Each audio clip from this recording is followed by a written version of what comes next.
Martin Luther King was born on January 15th, 1929, so please enjoy this very civil episode with John and Ken from a few years back. Coming up.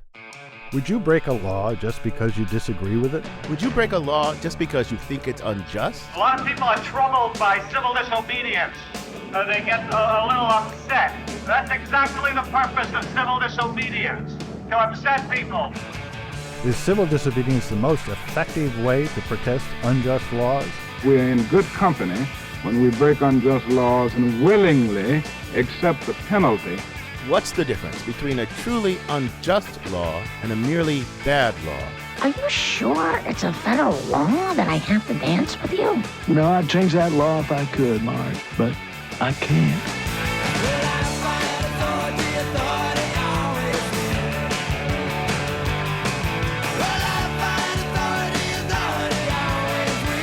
Our guest is Kimberly Brownlee from the University of Manchester.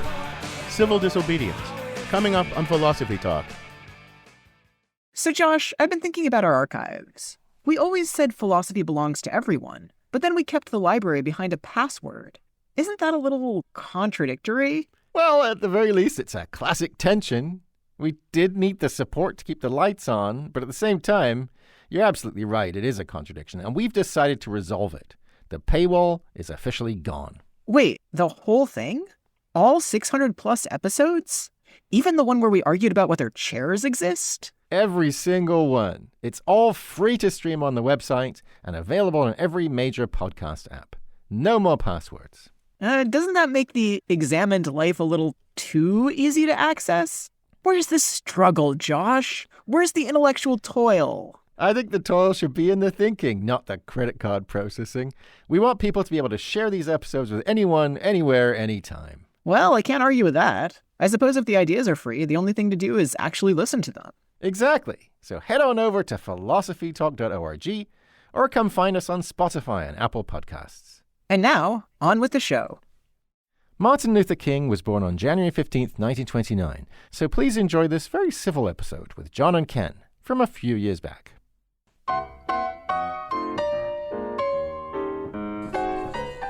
Welcome to Philosophy Talk, the program that questions everything. Except your intelligence. I'm John Perry. And I'm Ken Taylor. We're coming to you from the studios of KALW San Francisco. Continuing conversations that began at Philosopher's Corner on the Stanford campus. Today, civil disobedience.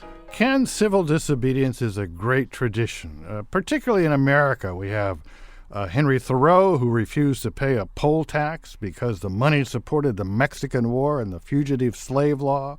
Then there's Rosa Parks, who refused to sit in the back of the bus, and Martin Luther King and the Vietnam War protesters. John, I certainly admire all those civil disobeyers, but tell me, exactly what is civil disobedience? Suppose Henry Thoreau and Henry Schmo both refuse to pay their poll taxes.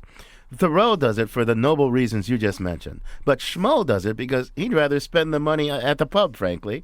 They're both disobeying a civil law. They're both, in a literal sense, civilly disobedient. But what's the difference? Just that Henry Thoreau had good intentions and Schmo didn't? Well, his good intentions are part of the mix, but specifically he was trying to influence policy. And he was trying to influence by exercising free speech. I mean, his disobeying the law was a speech act, an attempt at communicating his feelings about the unjustness of the law. Okay, does it have to involve a protest? What if Thoreau's grouchy cousin, his grouchy, uncommunicative cousin Larry Thoreau, didn't pay his poll taxes either, and he also didn't want to support the fugitive slave law and the Mexican War, but he didn't go around boasting about it, he didn't go around telling anybody about it. Would that be civil disobedience? Well, Ken, civil disobedience isn't a scientifically precise concept. I can't give you a definition with no holes in it. I think it's better to list some traits that a paradigm case of civil disobedience has. Let's try to do that. I mean, for one thing, it will be a refusal to obey or follow a law that is itself unjust or believed unjust, like the law against making salt that Gandhi broke, or the law that supports unjust policies, like the poll tax. That's a start. I admit it doesn't tell us the difference between famous Henry and grouchy Larry. Well, but here's a way to think about the difference between Larry and Henry. Gandhi and Thoreau weren't just disobeying the law, but protesting the law and policy, and they were doing so publicly. Their acts were speech acts as well as acts of disobedience. They were done openly, and they didn't attempt to escape punishment. Same for draft card burners and those who sat in at shops that refused to serve blacks. So that eliminates Grouchy Larry because he's not doing any of those other things. Well, okay, so that contributes to our paradigm. In addition, usually we have in mind nonviolent activities like sit-ins and marches. The intent is to change things, to get the law repealed or the policy changed. So now we have a paradigm act of civil disobedience. Disobeying or refusing to follow a law or a policy believed to be unjust or supportive of injustice, doing so publicly and non-violently with the intent of drawing attention to the law or policy and with the intention of getting it changed. Okay, so that's our paradigm. Now that leads to the next question. We admire all those people we mentioned, Thoreau, Gandhi, King, and the student boycotters in the 60s. But does that mean that they were right to break the law? How can it be right to break a law? Well, in those cases, we, the admirers, think that the laws or policies were unjust. But how about a crowd nonviolently blocking the entrance to an abortion clinic in contravention of the law? I don't happen to think that laws that allowing access to abortion or to abortion clinics are unjust, but these people do. Does that make them morally right? Well, that raises a more extensive problem. We admire those who protest the laws we think are unjust, but we're part of a democracy full of people with very different values. We're supposed to settle things by voting or having our representatives in legislatures and Congress vote. But any law or policy on a controversial issue is likely to go against someone's deeply held beliefs. Does that give them the right, the moral right, to disobey it? It sounds like that's going to lead to chaos. Well, it seems to me that you're suggesting that in a society like ours, where there are other remedies like like voting and taking things to court, those methods should be tried first, and civil disobedience should be a last resort. Well, maybe that's ideal, but if there's time, it might be a pressing issue. There's not time to go to court. You might not have the money to hire a lawyer or a congressman. Sometimes it seems like civil disobedience has to be the first resort, not a last resort, because it's the only way to make anybody care about the issue. Well, we've got plenty to talk about for the next hour, John. And we've got a guest to help us, Kimberly Brownlee, professor of political philosophy at the University of Manchester. But first, our roving philosophical reporter, Julie Napolin, talks to a civilly disobedient protester in that city known for civil protest, Berkeley, California. She files this report. It's hard to think of UC Berkeley without thinking of civil disobedience. In 1964, when the university banned all political activity on campus, Mario Savio took his famous stand against censorship before a crowd of 4,000 people, just before being arrested. There's a time when the operation of the machine becomes so odious, makes you so sick at heart, that you can't take part. You can't even passively take part. The Berkeley campus has changed over the years, and so have the machines. Today, most students milling around campus listen to iPods or talk on cell phones. This makes it hard to hear the free speech coming at them from one local street performer, Stony Burke. You know, they say this is the melting pot, where the scum rises to the top. iPod person, come back. Her iPod's more important. In 1977, Stoney started yelling about politics and daily life on the campus plaza. I didn't really get radicalized until I got arrested for doing it. He began performing each week and was arrested more times than he can count. While he was just being uncivil and disruptive, the police continued to arrest him. In the beginning, it would be something like vagrancy or begging or, just some kind of hassle thing. And it just kind of reinforced, I think, something very fundamental in me and all of us, that you have to have a person out there talking. No, not blogging, not making a giant movie, not, brandishing a gun, but just somebody talking. Outside, there's no security guards, there's no ticket to get in, it sort of breaks the codes. Tedford, resign! When people with headphones walk by, he blows his whistle just outside class windows. That and his bellows disturb classes. The noise is not just disruptive. For Stoney, it's about breaking social codes to demonstrate their injustice. Whether you're playing a folk song, or whether you're juggling, or whether you've got a 3-person comedy group, or a women pop singer, whatever it is on the street, there's so many restrictions, people are really discouraged from doing it. Sometimes students crowd around Stoney, and he creates a temporary community free from those restrictions. He hopes students will get so annoyed they might become more disruptive too. My whole concept of it is get them in a circle. Once you do that, it's all over. They've created their community. If you'll gather round me, children, a story I will tell. I guess Woody Guthrie is the closest thing I've ever seen. That if you could ever get Woody Guthrie into a comedic, satiric box, and that's what he'd do. He'd travel around, he'd sing his songs about the rights of people. Here's a Christmas dinner for the families on release. Stoney says his job is to just keep ranting about the rights of people and being as loud as possible until conditions change. It's a slow thing. It's definitely not a mass media thing. It's something where even in the first time you look at me, you go, oh, who's the homeless guy yelling? This is just what they warned me about in Berkeley. And I think it gives them courage to see when people go on a rant about something that they feel passionate about. We're always told to keep it under control and with what little credibility I have flowing through my veins like the Rio Grande, I'll tell you right here, we need to recall all the politicians. That's right, round them up. Stoney continues to rant and rave. These days, officers walking by pause to give him a stern look and then saunter away. I'm not invited here. No one said, Stoney, you can be here. A list of arrests would back up the fact that they really don't want you here. On the other side, I try to train myself to get in, the dream of having a revolution. We're still waiting. We're waiting on the world to change. For Philosophy Talk, I'm Julie Napolin. I'm John Perry, and with me is Ken Taylor. And our guest today is Kimberly Brownlee, professor of political philosophy at the University of Manchester, co-editor of Disability and Disadvantage, and she writes on various topics in moral, political, and legal philosophy, including the topic of civil disobedience. Kimberly, welcome to Philosophy Talk. Hello, Ken. Hello, John. Thank you very much for inviting me. Well, thanks for coming. Now, Kimberly, you wrote a very fine article for the Stanford Encyclopedia on civil disobedience. It's clearly a topic you care deeply about. What led you to this interest? Can you tell us briefly?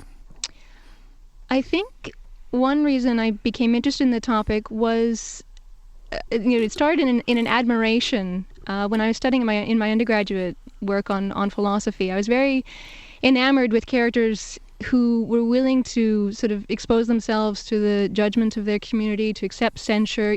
Someone like a Socrates or Bertrand Russell, John Stuart Mill, thinkers who were willing to be sufficiently independent-minded that they could, challenge the status quo, endure censure, and nonetheless had the conviction to back up their beliefs. And I think that courage that it takes to be the gadfly was part of what drew me to this topic, because it's not only the thinkers in the ivory towers and in academia who should be independent-minded, but people who are actively part of the community. And what made those philosophers special was that they were willing to be active members of their communities. So for our young philosophers out there that might want to crawl out of the ivory tower and be civil disobeyers, can you tell us what in your analysis makes converts just a breach of the law into a true act of civil disobedience? Right. Well, I think in your opening, John and Ken, you hit on some very central features of a paradigm case, and or what's often cited as the key features. One of them being nonviolence, the other key feature being a conscientiousness, a very clear set of intentions to engage communicatively with the community, to sort of make people sensitive to a certain injustice. Now there are debates about whether those indeed are the core features, and the nonviolence feature is actually quite a tricky one, because philosophers, we love to play with concepts, but there's a big question of what is it for something to be violent? Is an act of vandalism, is sort of painting on the walls of a public space, is that an act of violence because it's damaging property? Well, I would think that nonviolence. Well, I was going to say something that I now don't believe, but nonviolence, violence against persons is one thing. Right, direct violence against persons, and damage to property is another thing. Sometimes if the property is highly valuable, then damage to property can be people who go around blowing up buildings, it can be, but sort of defacing property is not exactly violence against property, is it? Right. Well, and I guess then the question is, when we're talking about sort of what we would view as violence to persons, harm to persons, if you look at different ways that people can protest, some acts that are clearly not violent, like a legal strike by ambulance workers, can in fact do far more harm to people than what might be viewed as a modest act of violence. People at animal rights protests catapulting stuffed animals at the police. Well, the police are going to get hit with stuffed animals, and that's sort of mild violence to a person, but it's not the same kind of thing as the harm that would be done through an ambulance protest. The idea of civil disobedience doesn't entail like you don't do harm. I mean, because some acts of civil disobedience can be highly consequential and have very severe downside costs for the society at large, and the civil disobeyers can intend that, can't they? Yes, and I think that's one of the sort of big questions when you're trying to make a case for why this method of protest is a defensible one, is that it's often viewed as having a very, very negative impact for the society, and so the sort of the point you raised about our democratic procedures, the sort of the proper process for being politically engaged, that's usually the challenge put to someone who resorts to breach of law, that they've somehow stepped outside the bounds of what a society can legitimately tolerate. So we're going to have to take that up and discuss it in some detail in our next segment. You're listening to Philosophy Talk. Today we're discussing civil disobedience with Kimberly Brownlee from the University of Manchester. In our next segment, we're going to ask when and if civil disobedience is morally justified. The Bay Area is a famous center of civil disobedience, from Vietnam to the gay rights movement and lots of other times. Have you ever engaged in civil disobedience? What were the consequences for you and for the law you were protesting? Tell us. Join us by calling toll-free at 1-800... You're listening to an encore presentation of Philosophy Talk. The phone lines are closed. Or email us at comments@philosophytalk.org. The morality of civil disobedience, plus your calls and emails when Philosophy Talk continues. Get up, stand up. Stand up for your right. Get up, stand up. Would you stand up for something you thought was right, even if it meant breaking the law? I'm John Perry. And I'm Ken Taylor. This is Philosophy Talk. We're discussing civil disobedience. Share your experiences and thoughts. How far would you go to protest an unjust law? Would you risk a penalty for not paying taxes? Risk imprisonment? Would you risk your life? The toll-free number, 1-800-525... You're hearing an encore presentation of Philosophy Talk. The phone lines are closed. Or you can email us at comments@philosophytalk.org. Our guest is Kimberly Brownlee from the University of Manchester.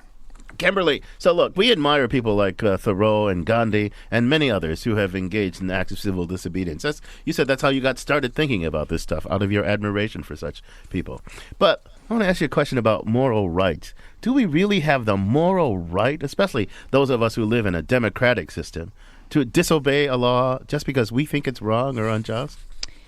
Yeah, well, and that is usually sort of the question that judges try to grapple with when they're trying to respond to civilly disobedient actors. They sort of say to dissenters, you are improperly giving to yourself license to disregard the law that you're expecting other people to follow, and sort of the motto of that view is no man or woman is above the law. But the response to that is that our democratic process doesn't have an end point. It's not that sort of the votes are taken, the votes are counted, and that's the end of the matter. This is the law, and debate now has to be shut down. And many people, many philosophers who look at civil disobedience and defend it say that in fact this mechanism of resorting to suitably constrained forms of illegal protest, that's how you regenerate democratic debate when a discussion has been silenced or neglected. This is a way of correcting for a democratic deficit. The famous philosopher John Rawls, about whom I think you had a session a couple weeks ago, he argued that justified civil disobedience is a way of stabilizing a democratic society. It's a way of highlighting injustice and sort of bringing it to the attention of the majority and trying to work toward a positive solution. So would it help here to think about cases where we not only maybe have it's not just morally legitimate to disobey the law, but morally required? There's a famous story that I probably don't have quite right, where Ralph Waldo Emerson walks by Thoreau when he's in jail and says, "Henry, what are you doing in there?" And Thoreau says, "Well, Ralph Waldo," or whatever he called him, "what are you doing out there?" And we have an email on this topic. This is from Fred, and Fred says, "I absolutely agree that we can't have civilization without government by rule of law, but I recently read Hannah Arendt's Eichmann in Jerusalem. Could you comment on what someone like Eichmann should have done, given that he certainly maintained that he was obeying the law?" That is, we seem to think Eichmann not only would have been morally okay to disobey the law, he was morally required to disobey the law. So does that help? Think about that as kind of an extreme case on the other side? Yeah, well, and I think, that's the kind of question Martin Luther King raised as well, is, which is the worst abuse of the law, the unjust law that a Congress has passed, or, the act of disobeying that law. And many who champion the rule of law and the norms of the rule of law would say that, norms of generality and predictability and transparency, they're not simply procedural, that they actually have a substantive quality to them, that, the laws, while they might still, yes, they're laws, if they're passed in through the right process, we'll call them laws. But there's still laws we ought not to follow. And we make a mistake when we think that, well, we have a general moral duty to follow the law, even if it's a really, an indefensible one. Okay, but let's go back to Ken's example earlier of the abortion protesters. So we've got Roe versus Wade. Many people deeply believe it's wrong, and some disobey the law or disobey some other law to protest that, sometimes violently, like by blowing up an abortion clinic, but sometimes non-violently, like by blocking the entrance. Now, let's just assume for the sake of argument that they're wrong and that Roe versus Wade is an okay law or interpretations law. Does the permissibility of their act depend on them being right about what they're protesting, or is it permissible just because they believe they're right about what they're protesting? Well, it depends. If we're talking about whether they have a moral right to engage in civil disobedience, then the sort of the rightness or wrongness of their convictions is independent. It's irrelevant, because rights are there to protect us when we're going to make bad choices as well as good choices. That's what it is to have a right. You have a protected sphere of autonomy within which you can act. So you have a right to free speech so that you can say the things people don't want to hear and the things they won't like, not just the things that people might like. But wait a minute. Yeah? The law doesn't present itself, and our democratic creation of law does not present itself as something that, okay, it's up to you whether you accept this law. I mean, it's not like it's a cafe where a cafeteria where you say, here's a law I like, here's a law I think is isn't there some kind of duty, especially in a liberal democratic polity, to respect the law, some general that would be hard to override? Well, when you look at the various arguments that are offered on behalf of such a duty, they're actually hard to sustain. Some of them take the form that we have consented in some implicit or explicit way. We vote, we take advantage of the benefits of our society, we use the roads and the hospitals and so on, and therefore we sign up for this legal system, and that creates this general moral duty to follow the law. But, we can question that. We're born into a society. We don't choose to become a part of a society. And even if we leave this society, we'll just end up in another society where, there'll be similar demands upon us. So we might say, okay, well, the consent argument maybe isn't going to work, but we can say that we have this general moral duty to follow the law, except maybe in the really serious circumstances, because having a legal system is a good thing. That we need to coordinate. Government needs to be able to coordinate its activities, and this democratic process is vulnerable if we challenge it too much. And again, that's sort of the question is, what kind of activity is most promoting those good institutions? And when you have someone like Al Gore saying at the the Clinton Global Initiative last September that young people, you should be out engaging in civil disobedience against coal plants that aren't using processes of carbon capture, because that's what's needed in order to put proper pressure on governments and businesses to preserve these good institutions. It's a complicated question, no doubt, and I'm sure our callers want to weigh in here. You're listening to Philosophy Talk. We're talking about civil disobedience with Kimberly Brownlee from the University of Manchester, and we'd love to have you join this conversation. 1-800. This is an encore presentation of Philosophy Talk. The phone lines are closed. Or as always, you can email us at philosophytalk.org, and we've got Christina from El Cerrito on the line. Welcome to Philosophy Talk, Christina. Hi. Hi. What's your comment, question? Well, I was part of a group of people who committed civil disobedience, and I wanted to make a comment regarding what we did. Go. Shoot. This was in 1978. There were 250 of us who committed civil disobedience at the PG&E nuclear power plant in San Luis Obispo, and it was very well organized. But the reason I called, the purpose of that action, there were also 250 people who were support people / monitors, and it was very well organized. We went into it knowing that we were going to be arrested and we were going to go limp. We weren't going to. It was totally nonviolent. We were also going to not pay bail, and we were going to go to jail. And the purpose was to clog up the system, get lots of attention from the media, and educate the public about the link between nuclear power plants and the proliferation of nuclear weapons, about the weapons that were being developed. Now, it was very successful, so it was educational on purpose. Okay. And I just wanted to kind of make that comment because I think that that's an extremely valid reason for committing civil disobedience, is to educate the public. Okay, Christina, thanks for the call. Thanks for the comments. Kimberly, what do you think?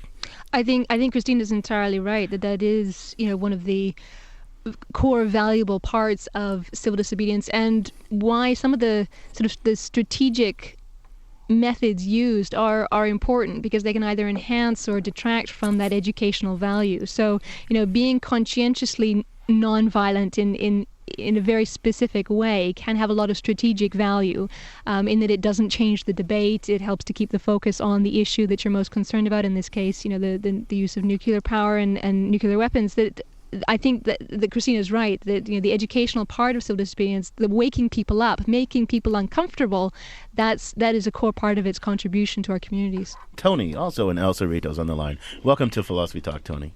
Hello. My question is, I have participated in civil disobedience. I've been wondering about what the responsibility is for those who plan civil disobedience in terms of things they haven't planned for, such as general damage to those people who are not involved in it, or those people who are involved and hadn't planned for it to get out of hand. And I mean it in both directions, when police get out of hand or when perpetrators of the civil disobedience get out of hand and do a lot of general damage. Good question, Tony. Kimberly, what do you think? Well, I think Christina's observation that her group was very well organized. I think that's key. That sort of the better organized your group can be, and the more you've anticipated sort of likely responses from police and from the court process, the better you can and take care of your responsibilities. Because I think that's that is an important piece of being a conscientious actor, that you're sensitive to, the possible damage you'll be doing to, if you're holding up, if you're doing a sit-in or so on. But sometimes, if your attention is to bring a halt to a consequential public policy, a war, an unjust occupation or something, as in Gandhi's case, or to end segregation, as in Martin Luther King's case, you want things. I don't know if to get out of hand, but you want to grind the wheels. To get some attention. You want to grind the wheels of this unjust public policy to a halt. Yeah, well, and I think that's probably right. There's a bit of a balance there. Some judges have been lenient in their treatment of conscientious actors when those actors sort of engage with the police in a certain way. So, for example, Justice Alan Hunter in Maine, when he was trying some people who had engaged in a sit-in in protest of the Iraq War in the Bangor, Maine Federal Building, he was lenient toward them because they hadn't gone limp upon arrest. They hadn't made the police officers' job more difficult by making it harder to arrest them. That they were sort of playing fair. That they wanted as much publicity as possible, but they were still showing a certain respect for the system and its formal processes. So. There's this tension between wanting to get much some publicity and wanting to be sufficiently sensational that society will attend to you, but at the same time showing that you're not terrorizing people, you're not being coercive, you're trying to persuade and make people think, not trying to overwhelm. Or I think there's a difficulty. Maybe it's not a philosophical difficulty, but to have a civil disobedience movement be significant, you need a lot of people. And when you get a lot of people, it's easy to drift into something that's not merely civil disobedience, but an active attempt to stop things, not through education, but by interposition of your bodies, which may be justified too, but it's a little bit different. My own memory is after being a student, I became a faculty member in 1968, and I remember we decided, a group of faculty members once, that we should interpose ourselves between the police and the student demonstrators. So there was a line of faculty between these You're police. a human shield. They were protesting a regents meeting, right. and this wasn't my idea, and I immediately began to have doubts about how good an idea it was. Yeah. We've got, but the students were more frightening than the police. We've got lots of callers on the line. Brian from Menlo Park. Welcome to Philosophy Talk, Brian. Oh, hello. I'm wondering if you think an act of violence is justified if it's permitted against something of sufficient evil. For example, was the attempt to murder Adolf Hitler justified because he was perceived as a figure of great evil? And if we can say yes to that, was the actual assassination of Abraham Lincoln justified because he was perceived by millions to be a figure of great evil? Brian, I think, thanks for the call. I think assassinating Hitler was justified, but I don't really put that under civil disobedience because, for example, we were at war with Hitler and we could do anything we can to stop him, and those who were his victims, I think they were justified in doing anything to stop him. But I don't think you need concepts of civil disobedience to think about how to deal with evil. What do you think, Kimberly?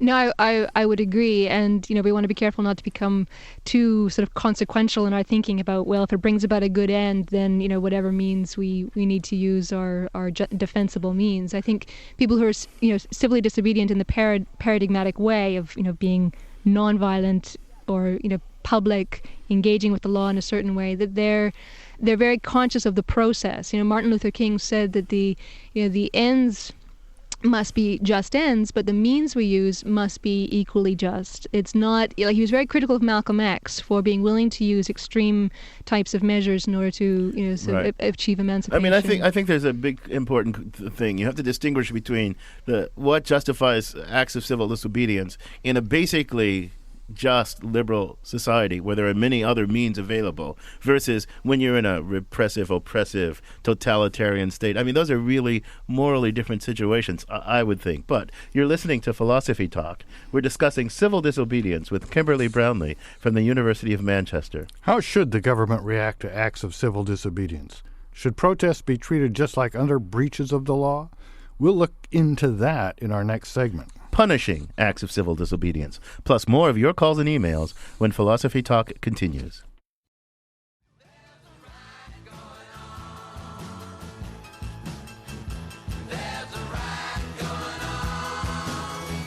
Student demonstration time. From student demonstrations to civil disobedience, how should governments treat lawbreakers who claim the moral high ground? I'm John Perry. This is Philosophy Talk, the program that questions everything except your intelligence. I'm Ken Taylor. Our guest is Kimberly Brownlee from the University of Manchester, and we have a whole lineup of callers on the line. Jay from San Francisco. Welcome to Philosophy Talk. Hi, thank you. I think it's Kant's idea. I'm not sure about the test, ethical test about generalizing your behavior if everybody acted that way. And, right.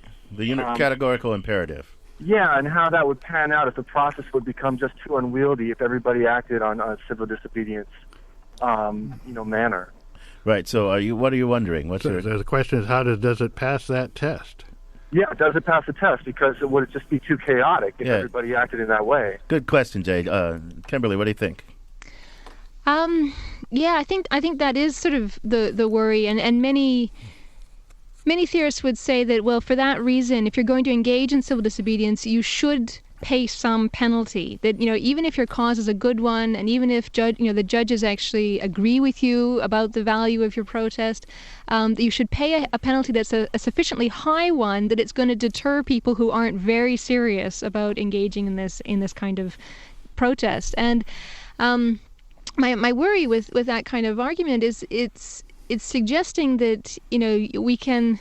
And we're not being very Kantian when we do impose that penalty, because we're saying to you that, well, we can treat you as a means. We can sort of make an example of you so that other people won't be inclined to engage in protest unless they're really serious. So, Kimberly, but you raised the question that is like at the heart of this segment. So what should the law or the courts do to a civilly disobedient person? I mean, you can let them off scot-free because they had acted from these noble motives. You can punish them the same as other people. You can punish them more harshly than other people. You might want to punish them more harshly than other people because not only did they commit the crime, but they said, hey, I was entitled to commit the crime because I'm morally superior. You might want to bat them down. So how should the law think about the civil disobedient when it comes to punishment? I think it's actually quite tricky because, as Chief Justice McEachran of British Columbia pointed out, civil disobedience is not a legal concept. There's no offense of civil disobedience. So, when you engage in civil disobedience, you're claiming that you have a different intention, that you should be treated differently, but it is a philosophical notion, not a legal one. That said, some judges have taken the view that there is a value in being made to feel uncomfortable. Justice Hunter of Maine, whom I mentioned before, he said that there have been great acts of civil disobedience in our history that have helped to expand the moral horizons of our community, and so civilly disobedient people should be treated more leniently for that reason. There are lots of cases that don't take that view, and certainly as you get into the appeal court cases, the line tends to be much more, judge's job is to uphold the rule of law, and you read about judges saying, my hands are tied, I can't, even though I agree with you, I can't in fact treat you differently than an ordinary offender. I mean, it is a difficult question, but it seems to me part of the dynamic is supposed to be that we disobey the law, and the law is so obviously unjust when you think about it and draw attention to it, that the judges will not feel good about enforcing the law. I mean, we take the risk that they won't feel that way, but in a strange way, it sounds counterintuitive, but you think the judge should pay attention to whether they think the protest was legitimate or not. If they think it was so legitimate, then maybe they should break the law too. But part of what civil disobeyers do in being conscientious civil disobeyers is to embody respect for the law. And part of that respect for the law is, I think, willingness to accept the punishment. So if I'm willing to accept the punishment and it's the law and you're the judge, I mean, I don't quite see why you should not punish me. Well, though, some civilly disobedient people were quite happy to accept the punishment, but it didn't actually indicate what you might think it was indicating in terms of, I'm supporting the community and so on. Someone like Gandhi was very happy to go to jail for his civil disobedience, but he wasn't the least bit supportive of the British regime that was punishing him. So I don't know how much we want to take away from this idea of a willingness to accept punishment. But there is, this sort of broader question of, how to understand this kind of activity. And, some thinkers are trying to develop under-examined defenses, the idea of a demands of conscience defense, that, we put too much emphasis on law-abidingness when we say there's no defense for someone who, deviates from the law because they couldn't act otherwise. Sorry. Complicated stuff. Millie from Berkeley's on the line. Welcome to Philosophy Talk, Millie. Hello. Interesting. Thank you very much. I wanted to observe that I think, in a way, you folks are being too nice about what the law is. You are, of course, quite legitimately thinking about a relatively liberal, enlightened society, ours. But we have had 5 to 4 Supreme Court decisions on very important issues, and we have lawless regimes like things that functioned in New Orleans at the time of Katrina and after. And sometimes breaking the law is a moral obligation, or maybe even an emotional obligation, I would think, for which one has to take the consequences, and they may be cruel. No, Millie, I thanks for I totally agree with you. And I think when we're not talking about a basically decent liberal society whose laws are by and large just, and ours wasn't always that, then I think it becomes much more fraught. The burdens on you to not go along with that become much higher. So I agree. Kimberly, what do you think? I think that's right, and and much of the philosophical writing about civil disobedience does focus on the liberal context, with sort of the assumption being made that in a less liberal regime, a more intolerant regime, that you don't have to make a case for civil disobedience because that's sort of the modest form of protest. That you're probably entitled to use even more extreme measures. In the liberal context, it is somewhat heartening when you hear Barack Obama supporting, for example, the workers at Republic Windows and Doors who occupied their workplace after it was closed, and demanded that their rights be honored and so on. Or if you hear Al Gore telling young people to go out and civilly disobey, that the sort of sense that this is a potentially legitimate protest, and one which judges and lawyers and legal theorists need to give a bit more attention to, and maybe open up some legal space and give some legal terminology to, because it's a very common type of activity, and it tends to just be treated in such a haphazard way because there's no sort of agreed upon sense of what it is, its legal status is. Well, Millie makes a very good point, I think, but and you might say, well, it may be that America, the United States, scores pretty well compared to the competition on procedural justice. We do actually have democratic procedures, and with all their problems, they work pretty well compared to the most of the societies in history. On the other hand, in terms of consequences, we're so big, so powerful, have so much to do with the world's economy, and completely monopolize the world's weapons systems, that the consequences of what we do are whatever fair procedures led to bad decisions, they have terrible consequences. And I must admit, I sometimes think that we should all be out on the streets all the time. I agree, and academics, we should be encouraging our students to be out there more than they are. Yeah, I think you're right about that. I think you're right. But I do think we kind of let the civil disobedience a little easy off the hook, because there got to be limits and constraints. And we haven't had much time to talk about that at all. But that's a good warning note to end on. Yeah, on that note, Kimberly, thank you so much for joining us. It's been a great conversation. Thank you, Ken. Thank you, John. Our guest has been Kimberly Brownlee. She's professor of philosophy at the University of Manchester, co-editor of Disabilities and Disadvantage, and she writes a lot about topics like civil disobedience. So, John, what did you learn today? Well, I learned today that it's a delight to have a clear-thinking, clear-talking, articulate guest like Kimberly Brownlee. In preparing for the show, I must admit, civil disobedience, it's not something I've ever taught about. It's not something I've ever done research about. And so to read up on it was quite interesting. I engaged in some very minor civil disobedience back during the Vietnam War. I sat in a building where we didn't have permission, and I never burned my draft card publicly, but I did erase it in private. So yeah, right. I don't think that constitutes an act of civil disobedience. But I didn't think much of it as a philosophical issue there, but it raises a lot of interesting points. Yeah, I do think it raises a lot of interesting points. And, I really wanted to I wish we had time to think more about the limits, when it's called for and when it isn't. Because, I think it is often called for. It is often something that we're entitled to engage in. But it can't just be anything goes. The law is not just an option, right? And I don't conceive of the law as just an option to obey or disobey. But sometimes I am called to disobey it. So how do you reconcile these two things, the non-optional status of the law with the right to disobey? I think that's a fascinating question. Well, I think that also the absolute duty to disobey falls upon people like us that have tenure, or retired people like myself that don't need jobs. So it's an interesting subject. Conversation continues on our blog and on our Facebook page. Now, you can download podcasts of our program, too, by the way, from our website. Just go to our website and follow the directions. Now we're going to try to help a listener think through a real-life problem using the tools of philosophy. We call this a conundrum. So, John, we have a very special conundrum on the line. This caller has requested anonymity. Hi, caller. What should we call you? Pat is a good name. Okay. Hi, Pat. What's your conundrum?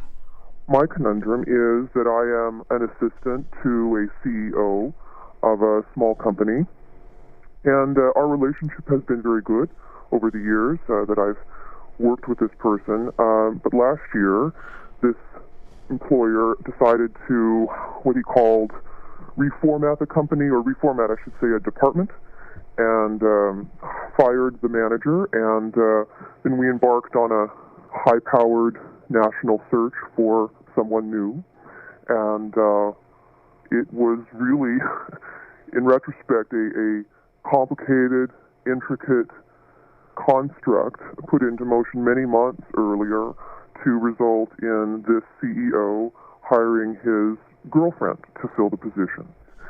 And this person is not qualified for the management position she finds herself in, and she was by no means the pick of the other people who were involved in the process. So this has created a difficult environment for us. People understand and recognize that they were lied to as a whole and individually, and that's kind of how the work environment is now. Pat, just let me ask a clarificatory question. I got the sense originally that although he's CEO of the company is in fact part of a larger organization, that so he has somebody besides himself that he answers to in terms of spending all this money? That is correct. He does answer to a loose governing board of directors. So part of your conundrum is whether you have a moral obligation to tell them? Yes, that would seem the right course of action, but I don't believe it would result in anything other than my firing. So now I'm beginning to understand your conundrum. There's a situation that nobody's willing to do anything about it. Lots of people know about it. Nobody's willing to do anything about it. You think you might be able to do something about it by informing the board, but you don't have any confidence that it would bring about a result other than damage to you. And you're not a martyr, right? I mean, you don't want to be a martyr. No, but I also don't want to hurt anyone else, because several people have expressed great rage to me about what they know, but everyone is afraid for their job, and all history points to anybody who is labeled a troublemaker losing their job rather quickly.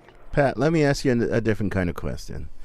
Before this incident, you had a high degree of respect for this CEO. You worked closely with him? Yes. Did you consider yourself a close friend of his or just a coworker? Somewhere in between. I thought we had a strong professional relationship that was also friendly. What about when your friend does something wrong, you go directly to your friend? If you say, I think you shouldn't have done this. I think you're ruining this workplace. I think you need to look at this again and rethink. Could you do that? I actually already did, but believe me, nothing good came of it. I didn't lose my job, but I think he is very clear on where we both stand now. So now that you know he's capable of this behavior, it does change your moral situation, it seems to me, in that you now have to realize that you have to be careful, because you don't want to be involved in this. It may be something that you can't stop. You certainly can't go back and reverse history. It may be something you can't redress at a reasonable personal cost or at all, because telling the board would just result in your getting fired and not undoing the situation or his being punished. But you can't avoid being involved in the future. That seems to me the first obligation that you have, the most important one. And it sounds like maybe you've already completed it, that you explained to him that you regard this as unacceptable behavior and as something you wouldn't want to have been involved in and don't want to be involved in the future. Is that correct? That is correct. I want to echo John just a bit. I mean, I think this is kind of a morally unfortunate situation in the following sense. I don't think there's anything much more that you can do without deciding to be a saint or a hero, right? And you're not obligated to be a saint or a hero. You're not obligated to hurt yourself to better this situation, right? And but I know you want internally to do something about it. But sometimes we just have to accept the limits possible of from our own, moral agency. There are just limits to what you can do and achieve to improve a situation, right? There aren't really any great options available to you except living with this morally distasteful situation and protecting yourself. Yes, I think that is where it is. I thank you for your conundrum. It's a very gripping one, and I hope somehow the situation improves. Thank you. Bye-bye. Philosophy Talk is a presentation of Ben Manila Productions and the trustees of Leland Stanford Junior University, copyright 2008. Our executive producer is David Demarest. Our production coordinator is Devin Strolovich. Daniel Elstein is our director of research. Lael Weiss is our webmaster. Also thanks to Zoe Corneli, Merle Kessler, Corey Goldman, and Mark Stone. Philosophy Talk is sponsored in part by Powell's City of Books on the web at powells.com. Support also comes from the Templeton Foundation. And from various groups at Stanford University, the Friends of Philosophy Talk, and the members of KALW San Francisco, where our program originates. The views expressed or misexpressed in this program do not necessarily represent the opinions of Stanford University or of our other funders. The conversation continues on our website, philosophytalk.org. I'm John Perry. And I'm Ken Taylor. Thank you for listening. And thank you for thinking. I don't think any society can call an individual irresponsible who breaks a law and willingly accepts the penalty if conscience tells him that that law is unjust. And I think we're in good company when we break unjust laws, and I think those who are willing to do it and accept the penalty are those who are part of the saving of the nation.